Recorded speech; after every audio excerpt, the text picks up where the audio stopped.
How's it going, everyone? So today I picked up this awesome cast iron skillet from the 1930s, and the first thing I want to do with it is I want to strip off all the old seasoning, and that way it'll give me a better chance to start with my own seasoning on it, so I can get it just how I like it. Plus I can look at the pan to make sure there's no cracks or anything wrong with the pan. So stripping cast iron is super easy. All you're going to need is a cast iron pan. You'll need a trash bag, some gloves, and some Easy Off in the yellow can. This contains lye in it, which will eat right through the seasoning but won't damage the iron. Alright, so you want to take your pan and kind of put it out in the trash bag like this, and take your can of Easy Off, shake it up a little bit, and really coat the pan super well. You want to make sure to use a lot.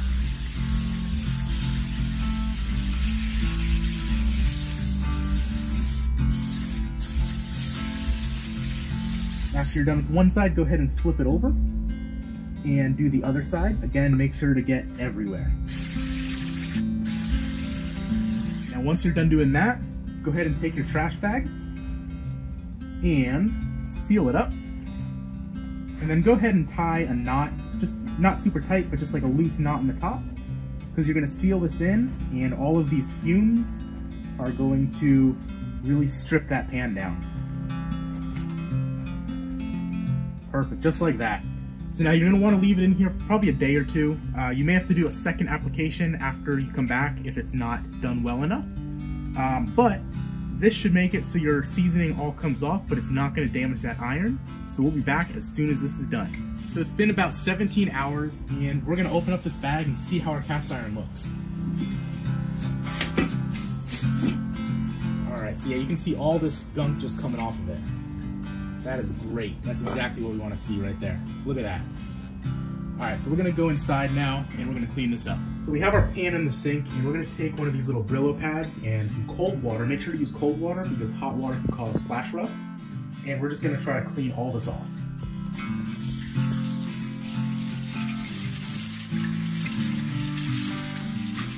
So you can see all that just gunk just coming off of it. It looks really good.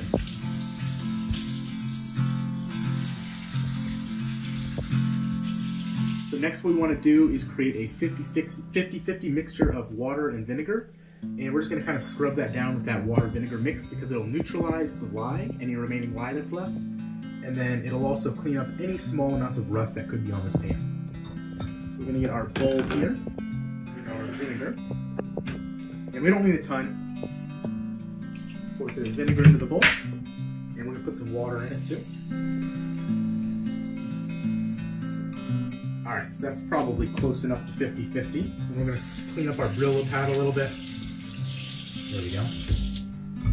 Now we're going to soak that in the water vinegar mixture real quick. And then take that and just kind of scrub the whole pan down with this. So like I said, this will neutralize any remaining lye that's on there. And then it's also going to clean up any potential rusted spots, which I don't think this pan has any rust, but it's always good to be safe. So yeah, you can see even more of that's coming off, so we'll keep rinsing it as we do it. So that should be pretty good. Now it should be safe to take our gloves off because all that lye should be gone. We'll take our gloves off here. And now you want to work a little bit quickly here because you don't want flash rust to set in.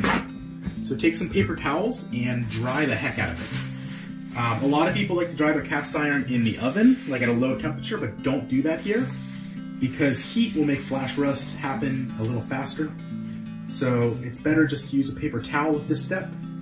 It's totally fine to dry it in the oven once it has a layer of seasoning on it, but while this is bare iron, you don't want to do that. So after it's dried, you can go ahead and inspect it real quick. So this part right here I thought was a crack, it's not, it's just a casting mark, so we're all good there. Now go ahead and we're going to put some oil on this bad boy. So I like to use grapeseed oil. It's really good at seasoning pans. I wrote like a short little essay about the science kind of behind seasoning that I'll post in the comments of this video if any of you guys are interested in all that sciencey crap. But basically get an oil with a high amount of unsaturated fat, and you're going to rub it in. You also want something that's got a high smoke point. So that's why I like grapeseed oil. It's almost entirely unsaturated fat, and it's got a smoke point of about 420 to 450 degrees. So it works amazing for seasoning cast iron. Don't be scared to be pretty generous with this first coat because this iron being there, it's just gonna soak it right up. So that looks pretty good right there. This thing is just absolutely caked in oil. So now, what we're gonna do, it may seem a little counterproductive, but we're gonna grab another paper towel or two, and we're gonna basically just try to wipe all of this oil out. When you're seasoning, you don't wanna have a thick layer of oil because it'll clump up or it won't dry well. So you wanna pretty much try to rub all this oil off like you made a mistake. What's gonna happen is it's gonna leave a little tiny microscopic layer of oil, which is exactly what you want. And that is what's gonna form your initial seasoning layer. So I think that's about as good as we're gonna get there. So now what you wanna do is go over to your oven, and we're gonna put this in the oven, put it upside down in case there's any oil drips. And you want to make sure to put it into a cold oven. You don't want to put a cold cast iron into an already hot oven because it can warp it or even crack it. So our oven's cold, we're going to hit bake, and we're going to set this for, we're going to do like 275. So once it preheats to 275, we're going to let it sit about 10 minutes, and then we're going to come back and wipe it down again to collect any extra oil that might have pooled up on it. So our pan's been sitting in the oven for about 10 minutes after it finished preheating. And we're going to go ahead and pull it out of the oven. Make sure to have a glove on so you can grab it and not burn yourself. And now, if you can see, especially on the back there, some of that oil is kind of glossy on there now. So we're going to go ahead and take a paper towel and we're going to wipe it down again. So this is really going to make sure there's no excess oil anywhere on this pan, and it's going to give you a really nice, even layer of seasoning.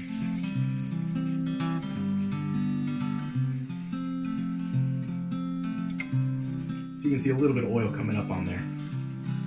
Not a ton. So we're going to go ahead and put our pan back in the oven. And we want to set our oven just below the smoke point of the oil. So grapeseed oil, like I said, is usually around 420 to 450 degrees. So we're going to go ahead and set our oven for 400 degrees. And once it's there, we're going to let it bake for about an hour and a half.